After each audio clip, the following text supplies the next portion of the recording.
রাজধানীতে অল্প কিংবা ভারী বৃষ্টি, দুটো ক্ষেত্রেই একই চিত্র। বৃষ্টি থেমে গেলেও প্রধান সড়ক থেকে অলিগলি, বিভিন্ন এলাকায় দিনের পর দিন পানি জমে থাকে। আর কর্মদিবসে এই জলাবদ্ধতার প্রভাব আরও তীব্র হয়। যানজট, ধীরগতির যান চলাচল এবং কর্মস্থলে পৌঁছাতে দীর্ঘ বিলম্ব, সব মিলিয়ে দুর্ভোগ বেড়ে যায় কয়েক গুণ। শুধু ড্রেনেজ ব্যবস্থাই নয়, রাজধানীর জলাবদ্ধতার অন্যতম কারণ পানি নিষ্কাশন ব্যবস্থার অকার্যকারিতা।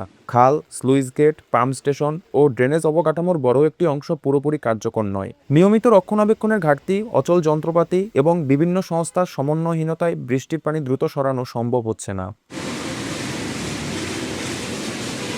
রাজধানীর পানি নিষ্কাশন ব্যবস্থার দুর্বল চিত্র উঠে এসেছে সিটি কর্পোরেশনের তথ্যও। ঢাকা দক্ষিণ সিটি কর্পোরেশনের প্রকৌশল বিভাগ বলছে, বৃষ্টির পানি নদীতে সরিয়ে নেওয়ার জন্য থাকা ৪১টি স্লুইস গেটের অর্ধেকেরও কম পুরোপুরি কার্যকর। বাকিগুলোর অনেকগুলো অচল, আবার কিছু আংশিক সচল থাকলেও পানি নিষ্কাশনে কার্যকর ভূমিকা রাখতে পারছে না। এসব স্লুইস গেট পরিচালনায় রয়েছে জনবলের ঘাটতিও। এদিকে রাজধানীর পানি নিষ্কাশন ব্যবস্থার গুরুত্বপূর্ণ অবকাঠামোর অনেকগুলোই এখন পূর্ণ সক্ষমতায় কাজ করছে না। কোথাও পাম্প বিকল, কোথাও যন্ত্রপাতি সংকট, আবার অনেক খাল হারিয়েছে পানি প্রবাহের সক্ষমতা। ফলে বৃষ্টির পানি দ্রুত অপসারণ সম্ভব হচ্ছে না। সিটি কর্পোরেশনের কর্মকর্তারা বলছেন, অল্প সময়ে অতিরিক্ত বৃষ্টির কারণে কিছু এলাকায় সাময়িক পানি জমে যায়, যাকে তারা জলজট হিসাবে দেখেন। তবে নালা, খাল, কালভার্ট কিংবা আউটলেটের সক্ষমতা কমে গেলে এবং পানি দীর্ঘ সময় আটকে থাকলে সেটি পরিণত হয় জলাবদ্ধতায়।